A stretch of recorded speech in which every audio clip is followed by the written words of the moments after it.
جی ناظرین السلام علیکم، عبدالمتین آپ کی خدمت میں حاضر ہے۔ اس وقت میں ہوں قطر میں، اور میرے ساتھ ہیں قطر کی ایک معروف شخصیت مولانا شفیع رحمان صاحب، جو تقریباً میرے خیال سے 25 سال سے زیادہ عرصہ ہو گیا ان کو یہاں قطر میں۔ انشاءاللہ تفصیلی انٹرویو ان کا آپ میسج ٹی وی پر دیکھیں گے۔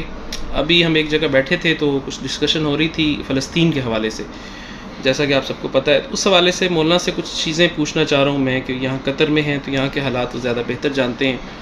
مولانا یہ بتائیے گا کہ یہ جو فلسطین کا غزہ کا قضیہ ہے، اس کے اندر باقی مسلم ممالک اور غیر مسلم ممالک کا رویہ، تو بلکہ رویہ کہنے سے زیادہ اچھا ہے بے حسی، وہ تو ہم نے دیکھ لی۔ قطر کا اس حوالے سے کیا موقف ہے، اور آپ کیا سمجھتے ہیں کہ کیا وہ باقی عرب ممالک سے کتنا مختلف ہے؟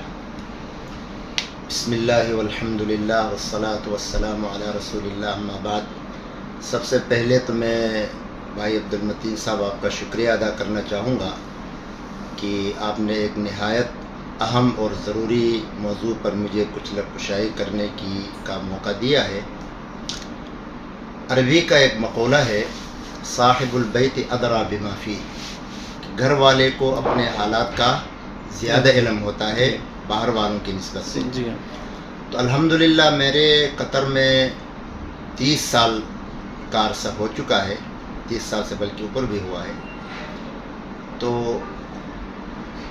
باہر کی دنیا قطر کو جس انداز سے جانتی ہے، ماشاءاللہ میں تو یہی کہوں گا کہ اچھے اور مثبت پہلو کے حوالے سے جانتی ہے۔ جی ہاں۔ خاص طور پر جو ورلڈ کپ کے دنوں میں ان کی ثابت قدمی دین کے حوالے سے، پھر وہ فحاشی کو روکنے کے حوالے سے، اس طرح کے بہت سے اچھے ان کے یعنی ان کا نام سر فہرست آیا ہے دیگر تقریباً ممالک کے مقابلے میں۔ جی ہاں۔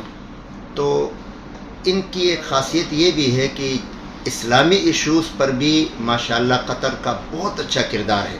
صحیح۔ جیسے کہ دو مخالفوں کو یہاں بلا کے آپس میں ان کا ڈسکشن کرانا، جس کی بڑی مثال طالبان اور امریکہ ہے۔ جی ہاں۔ اس کے ساتھ یہ مسلم ممالک کے اندر انفرادی طور پر بھی ان کی بڑی خدمات ہیں، اور اجتماعی حوالے سے بھی ان کا بڑا نام ہے۔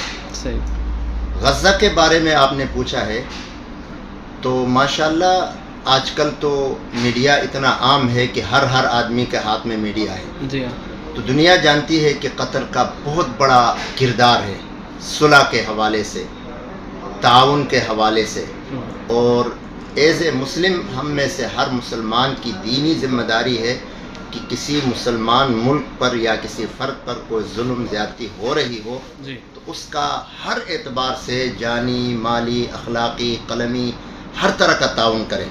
صحیح۔ ہمارے تقریباً 57 اسلامی ممالک ہیں۔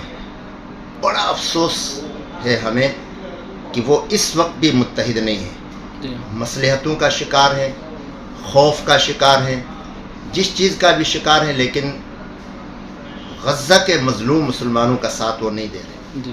جبکہ اس وقت غزہ کے مسلمان اسلام اور کفر کی لڑائی لڑ رہے ہیں، پورے مسلمانوں کی طرف سے فرض کفایہ ادا کر رہے ہیں۔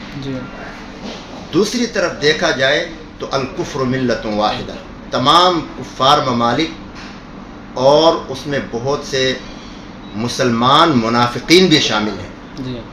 یہ لفظ معاف کیجیے گا تھوڑا سخت ہے، لیکن حقیقت ہے، بالکل ایسے ہی۔ وہ سب متحد ہو کر ان چند گنے چنے مسلمانوں کے خلاف پر سر پیکار ہیں۔ ان کی فوجیں، ان کی ساری دفاعی جو ان کی ذہنیت ہے، بڑے بڑے جرنیل اور بڑی بڑی تنظیمیں، ہر طرح کے لوگ وہاں شامل ہیں، ہر طرح کی ان کی سازشیں شامل ہیں، تیاریاں شامل ہیں۔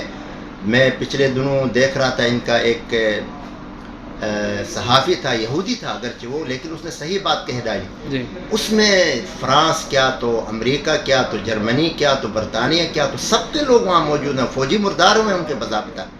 تو ایسے موقع پر سب کا حق بنتا ہے، لیکن الحمدللہ قطر کا جو کردار ہے ہر حوالے سے، مجاہدین کی مکمل الحمدللہ یہاں سے مدد ہو رہی ہے، اور اس کے ساتھ مختلف میدانوں میں، سیاسی میدان میں بھی اقوام متحدہ میں قطر نے بڑے جم کر موقف اپنا پیش کیا ہے اور غزہ کے مسلمانوں کا تعاون کیا ہے، اور اسی طرح وزرائے خارجہ کے جو ابھی OIC میں ان کا اجلاس ہوا اس میں ماشاءاللہ پاکستان نے بھی بڑے اچھے انداز میں بابری مسجد کے حوالے سے بھی بات کی ہے اور اس موضوع پر بھی، لیکن قطر کا جو موقف ہے ماشاءاللہ بڑا ہی قابل ستائش ہے، بلکہ قابل صد ستائش ہے کہ ایک چھوٹا سا ملک ہے، اس کی کوئی اتنی بڑی قوت بھی نہیں ہے، اتنی بڑی کوئی فوج بھی نہیں ہے، لیکن ایمانی جذبے سے یہ اتنا سرشار ہے کہ الحمدللہ اس وقت سارے مسلمانوں میں سب سے سر فہرست ہے یہ، اور ہر طرح کا مدد بھی یہاں سے الحمدللہ ہو رہی ہے۔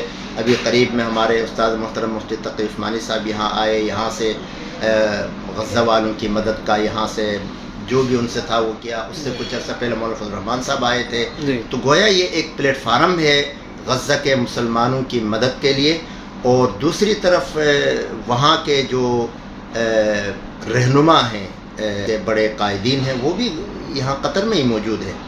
تو اس حوالے سے الحمدللہ قطر کے حوالے سے ہم یہی کہہ سکتے ہیں کہ اللہ تعالیٰ اس کو مزید توفیق عطا فرمائے، خیر کے کاموں بڑھ چڑھ کر حصہ لینے کی، اور جو یہ کر رہا ہے اپنے جثے سے بڑھ کر جو ایک کردار ادا کر رہا ہے، اللہ تعالیٰ اس کو ثابت قدم رکھے، اور پھر اللہ تعالیٰ آنے والی جتنی بھی مشکلات اور رکاوٹیں ہیں، ظاہر ہے کفر کی آنکھوں میں تو یہ ابھی کھٹک رہا ہے، اور اسرائیل نے وارننگ بھی دی ہے میرے معلومات کے مطابق، تو اللہ تعالیٰ آنے والے تمام تر بلاؤں سے، آفات سے، مشکلات سے، نقصانات سے اللہ تعالیٰ قطر کو محفوظ رکھے۔